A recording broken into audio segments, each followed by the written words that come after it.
Michael, it's Bob and Tony here from our Connecticut studio. Happy holidays, sir. Good Thank evening, you, Michael. and same to you, Tony and Bob. It's great to hear your voices again. I'm looking forward to, I understand this might be one of your last shows.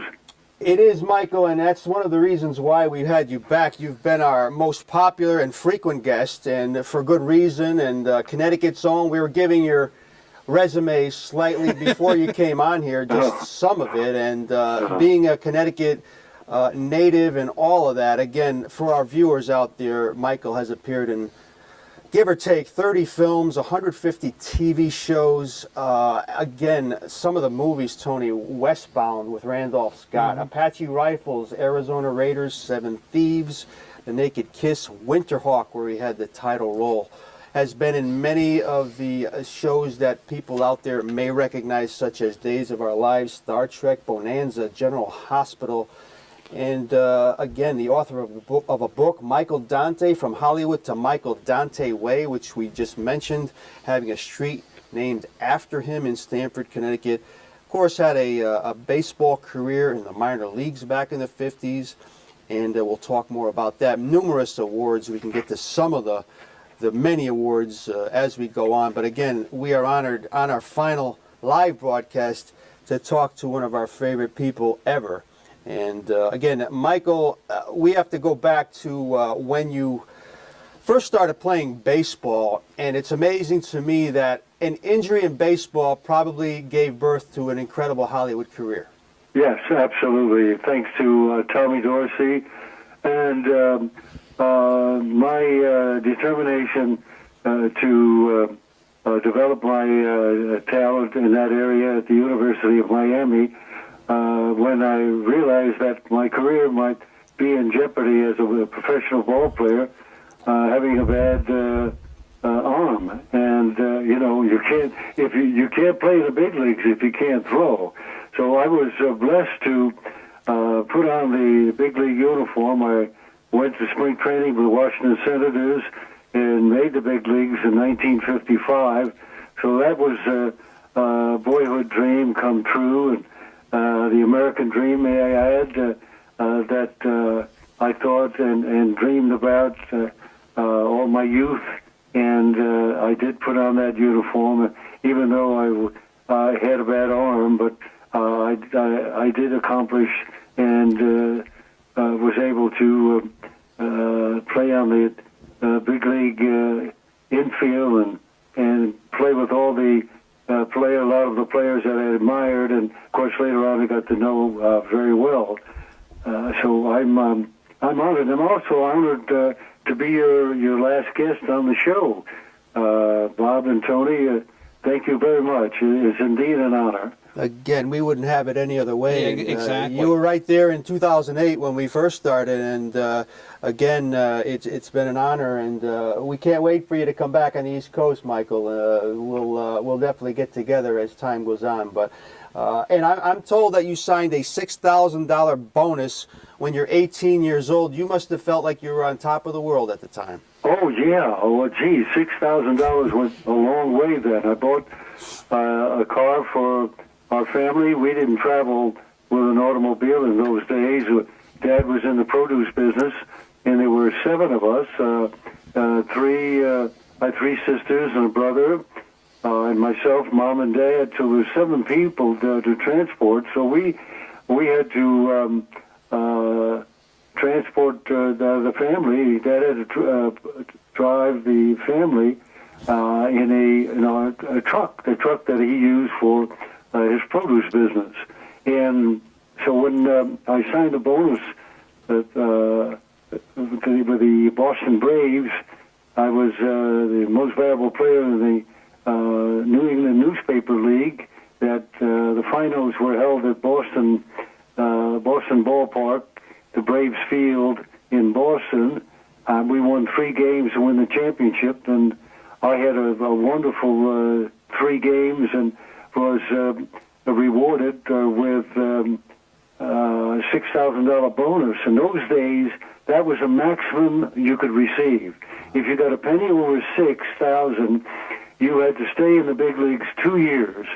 and they weren't about to put a 17, 18-year-old kid just turning 18 and sit him on the bench and taking a big league stand or roster position and not being able to play on that level. So they gave me the maximum, which was $6,000. If you compared it with today's market, it would be somewhere around $2 or $3 million, because I would be a first-round choice at that time, compared to how they judge players and how much bonus they give the players today is based on what they think of them in a judgment against the other teams. They bid one against the other because I was obviously a free agent, but I felt morally involved and obligated to the Boston Braves, because they sponsored the New England Newspaper League. That's what it was called, the New England Newspaper League. So we were the New England champions, and of course they supplied the balls, the bats, and I think but the Stanford Advocate supplied the uniforms. We were the Stanford Advocate team, and they supplied the uniforms. But all the equipment, other equipment, was sponsored and supplied by the Boston Brave organization. So they didn't allow, as a matter of fact, they didn't allow any other scouts in Braves Field when we were playing the playoffs against the other New England teams. So we won 3 in a row, won the championship, and came home, and they followed me home. They didn't let me out of their sight, and followed me home, and I had to sign a contract in the presence of my mom and dad because I was a minor. And that $6,000 went a long way. I purchased an automobile for our family. Just shortly after the first week, I received the bonus, and believe it or not, 4-door Buick, black with white wall tires, radio heater, everything you could think of, all the amenities in that beautiful automobile at that time, 4 doors, and would you believe it was all of $2,400? Amazing. Can you believe that? Today, the mirror on the car would be $2,400. And so, anyway, in addition to that, I said to Mom and Dad, I said, Mom and Dad, it's okay if we put some money aside in case I get injured.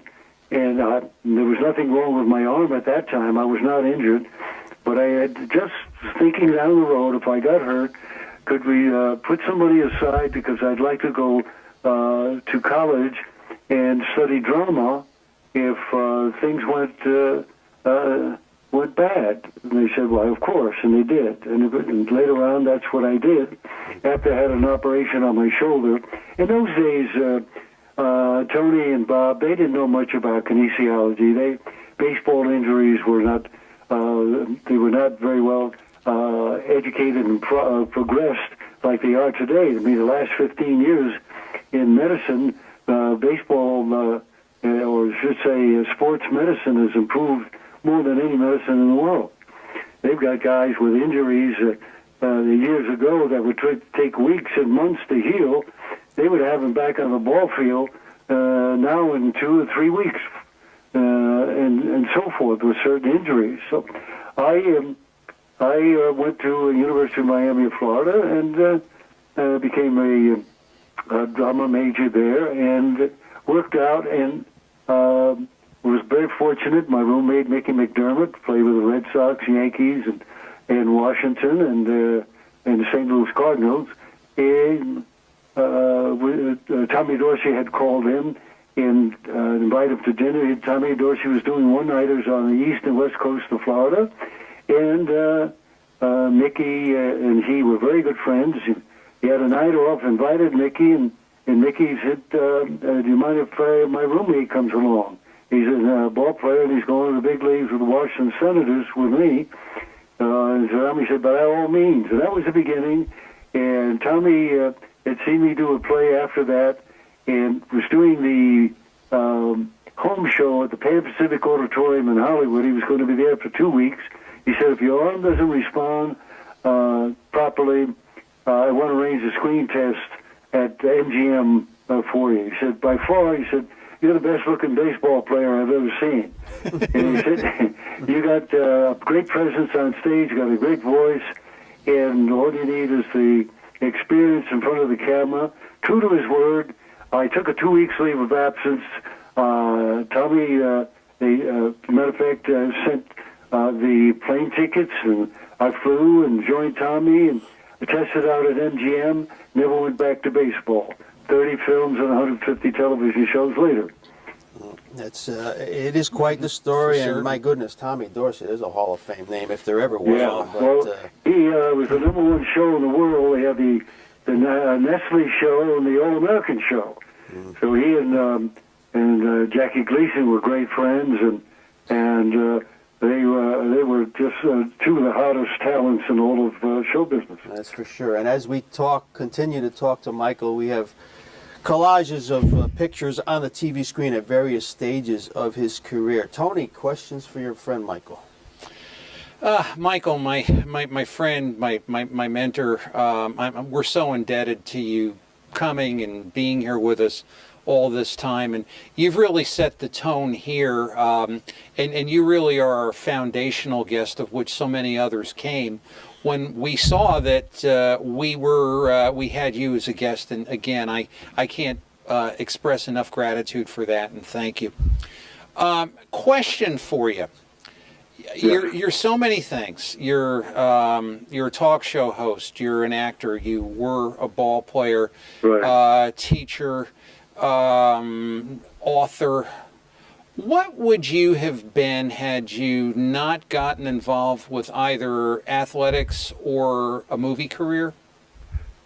I might have gone into which I liked, the construction business. I liked building. I like mason work. I was doing mason work when I worked for the DeLeo brothers in Stamford. They were a very prominent construction company, and they were all ex-athletes. And a lot of the athletes that came out of high school or college would always work with them. They had a very productive company, very successful. And I enjoyed doing mason work. I loved doing working with blocks and bricks and building highway houses and sidewalks and things, and working with my hands. And I always and I was offered, as a matter of fact, by another contractor to go with him, and he would make me one of the junior bosses to do certain road jobs, like making sidewalks at building projects and fireplaces and things like that. So I think either that or going into coaching, because I loved baseball and loved everything about it. And as a matter of fact, when I had hurt myself, they were talking to me about possibly being working in the minor leagues and working my way up to managing on a higher level. I was a very good student of the game and loved the game. I set an example because I usually was the first one on the field and the last one off, because that's how much I loved it. But as fate was it, the Lord and dear Lord and divine guidance was guiding me in another direction, another career. So I went with it. I didn't fight it, and I didn't get angry or cry over my disappointment. I said, well, okay, now I've got a second career. What am I going to do about it? And I've got a great opportunity to make a screen test at the MGM Studios, thanks to Tommy Dorsey, and in doing so, they signed me to a contract, and everything turned out beautifully. From that moment on, I was an actor, and then, like I dedicated myself in sports, and particularly baseball, I worked diligently. Even when I was working, doing one picture after another, a television show, I still went through my workshop, my workshops that I worked in the theater, to work on my weaknesses and things that I needed to do to get better and better and better. And all of that, I turned down an awful lot of money in my lifetime to be the actor I wanted to be a good, recognized as a good actor, a fine actor who had the versatility that I exposed over the years. I was very fortunate to have the opportunities to do many, many characters, and that's the reputation I wanted. And I thought, well, the money will be a result. It will come later. But in the beginning, I was off for series after series, and that would have made me a very rich man. But maybe I wouldn't be talking to you over the phone now. Life would have changed, how the dear Lord guides us. And I had divine guidance, and I just went with the flow and became a fine actor, and that's the reputation I wanted, and that's what I achieved. And before the song was written, I did it my way. Now, I just wanted, something that you just said caught me. You turned down a lot of money to do the roles that you wanted to do. Anything readily come to mind in that respect? Yeah. Well, after I did the Desilu Playhouse, I played a fighter. It was based on a true story with Roy Calhoun and Janice Rule called The Killer Instinct. And Desilu Playhouse was a very popular show, as you know, way back when. And I was one of the stars in the show, and I played a fighter, played a Mexican fighter, and with Roy Calhoun, who was one of the nicest and most unselfish actors I ever met in my life and ever worked with. He was such a joy to work with, and didn't have any ego problem, and I was doing a great job, and he would tell the director, he said, keep the camera on Michael. He's doing a great job. And stay with him. He's wonderful. And from that show, the next day, less than 24 hours, I had two major contracts waiting for me. One was at 20th Century Fox, a 5-picture deal. I'm talking 1959. Mm-hmm. Yeah, 1959. And The Untouchables. The Untouchables was a show that became so popular, as you know. Bob Stack did it, Sure. And it was about the gangster era in America, and they wanted me to do 13 shows. I would not be Bob Stack's assistant or flunky or whatever you want to call it. I would do 13 shows, and he would star in 13. So we would rotate. Mm-hmm. 1 week I'd star in the show, and the next week he would start it, and then I would start the next show, and so forth and so on. And that meeting took place. That was the first meeting the next morning.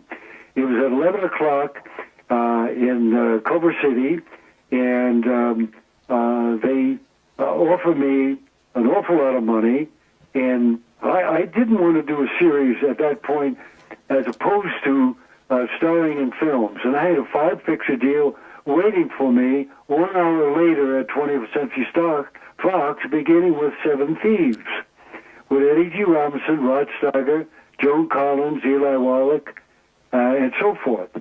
And I always wanted to work with Eddie G. Robinson. He was one of my idols when I was growing up, and one of our family idols. We all loved his work, and of course Rod Steiger.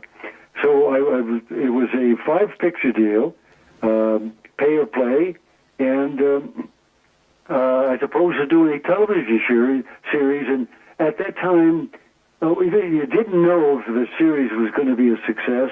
Although I had a feeling about the series because of the kind of series it was done, and the people that were involved, production-wise. It was done by Desilu, the Desilu Playhouse. And of course, I did the Desilu Playhouse, and Desi and Lucy wanted me to do the Untouchables. So every time I turned it down that morning, the price went up. And yeah, I mean, it was just incredible. And the producer at that time, the executive producer, was Quinn Martin. And Quinn wanted me and Desi and Lucy, after that Desilu Playhouse I did the night before, wanted me so bad to do the Untouchables. But I wanted to do films, so I signed the deal with 20th Century Fox. Unfortunately, the picture, and it was a wonderful picture, it didn't get the release. They didn't have the money. They only had the money for distribution at the time to release a picture called The Journey to the Center of the Earth with Pat Boone. And it was just unfortunate they didn't have money for distribution for the two films, for prints and advertising.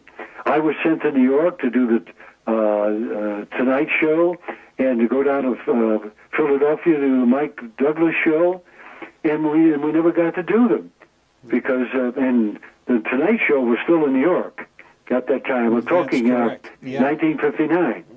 So we never got to do the show. The picture was put on the back burner. They went with releasing Journey to the Center of the Earth, which was nowhere near the artistic piece that Seven Thieves was, and the cast that we had. We had a brilliant cast. And it was great reviews. I got great reviews, and everything was all set up for me to go to the moon. I was just so hot in the pistol. And then 1960, just a few months later, we went on strike for 6 months. All the contracts were null and void. I was one of the last contract players, and that was the end of my deal at 20th Century Fox. And the Untouchables went on to be one of the biggest hits of all time. So God knows the money I would have made just on personal appearances, let alone the show, starring in the show. But I would have starred in it, and Bob Stack would have starred in both. So he wound up doing all of the shows. I would have done one, and he would have done one, et cetera, et cetera. So, but I don't regret it, because I went and did 2 films with Audie Murphy, Arizona Raiders, Apache Rifles, and I did a wonderful movie, played the one-armed character, Westbound. My first picture I starred in with Virginia Mayo and Randolph Scott and Karen Steele. And I did so many wonderful things with other films, and my career just had a 6 months layover, and like most of us during that period of time, I was the last of the contract players. They tell me I'm the only actor that they know of that was under contract to 3 major studios: MGM, Warner Brothers, and 20th Century Fox in my whole career. So I was very proud of that, and all of the things that followed, and including my wife, Mary Jane. I would have never met my wife, I'm sure. My life would have gone in another direction and done different things career-wise, and never had the opportunity to meet my lovely wife, Mary Jane. And we've been married, by the way, this year's, we just had our 25th anniversary. Boy, that's great. That's terrific. And so we're happy as could be, and we're healthy and alive and well. And as you know, I had the opportunity to play a title role in a film that I'm so proud of, that did so well business-wise and critic-wise, Winterhawk. Right. Now, maybe 1%,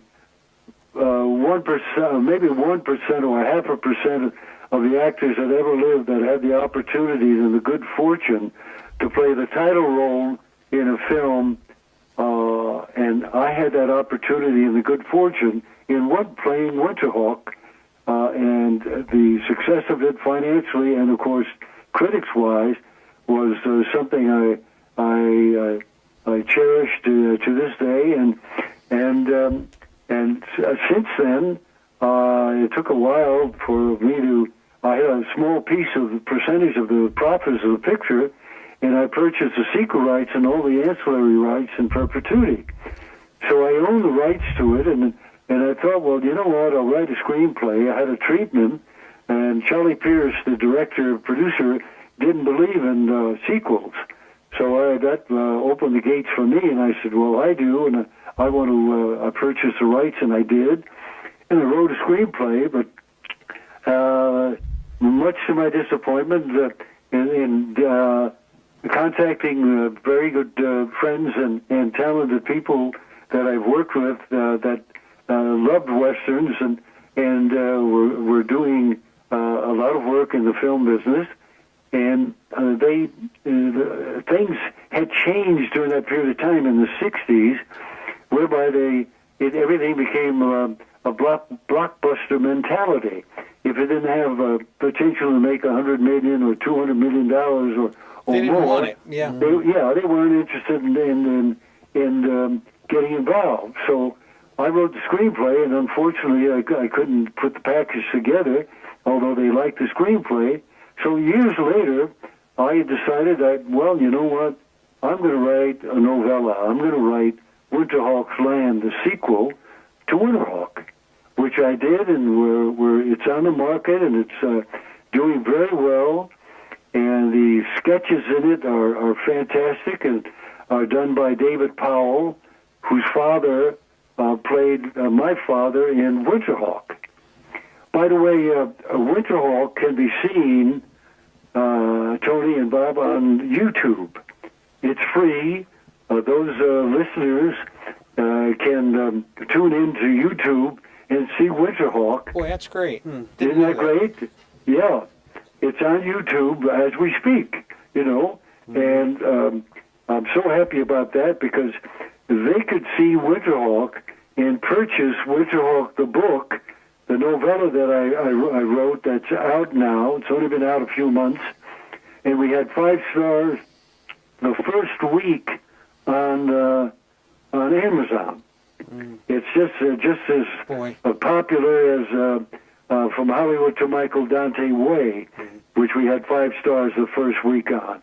So Winterhawk's Land can be purchased from me, autographed. See, you can buy one off Amazon or from the publisher, Bear Manor, but you can't get it autographed unless you buy the book. Then you got to send it to me, and I've got to autograph it, and it gets to be more expensive.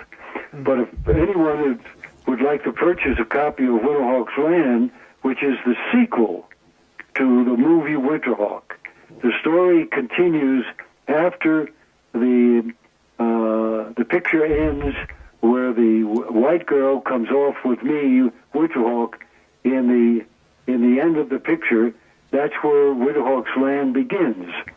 So that could be purchased from Michael Dante. For me, just write Michael Dante Enterprises, Inc., P.O. Box 883, Rancho Mirage, California, 92270. Because I'm the only one who can I can autograph it from and through that address. That's Michael Dante Enterprises, Inc., P.O. Box 883, Rancho Mirage, California, 92270. And I can autograph it however the purchaser would like me to autograph it, their name or to whom. And I'm getting a lot of orders where people are buying the books for Christmas presents. Boy, that's great. Yeah, that have loved the movie and will love the movie if they see it on YouTube as we speak, and purchase the book and make nice Christmas gifts to Western and Native American film genre of films this would be a collector's item. For sure. Yeah, for certain. And again, Michael, it's been a pleasure being in touch with you over the years. We're going to continue this conversation when we see you personally. That'll be our next contact. Okay. But we have to wrap it up here. Again, he's the winner of the Silver Spur Award, the Golden Boot Award, which is the Oscar of the Westerns, and many other Wall of Fames, especially from Stanford High School, Tony. We can go on, but again, Michael, we have other people to thank after we let you go, but again, we are totally honored to have been in your presence. Well, let me ask you one question. Let me ask you two one question. Absolutely. What are your future plans, Tony and Bob? I'm interested in your future and wishing you all the best and God's blessing and continue to do creative work. Oh yeah. Well, that's for certain. That'll happen. Some things are now under discussion, but and I may be chatting you up on that, my friend. So thank you. We do other shows, Michael, and again, we're not quitting at all for sure. If anything, we're as busy as we've ever been. But it's like people like yourself that have caused us to branch in other directions. But again, when you come to Stanford or Connecticut, we'll be there, and we look forward to it. And right now, all we can say is happy holidays to you, Mary Jane, and your family, and please keep in touch. Thanks so much, Michael. Likewise, and Tony, we're looking forward to your visit to California. And I look forward to seeing you guys. Thanks so much. My pleasure. Okay, Michael, Good night. Good night. Good night. God bless. Take care. You too. Thank you. God bless.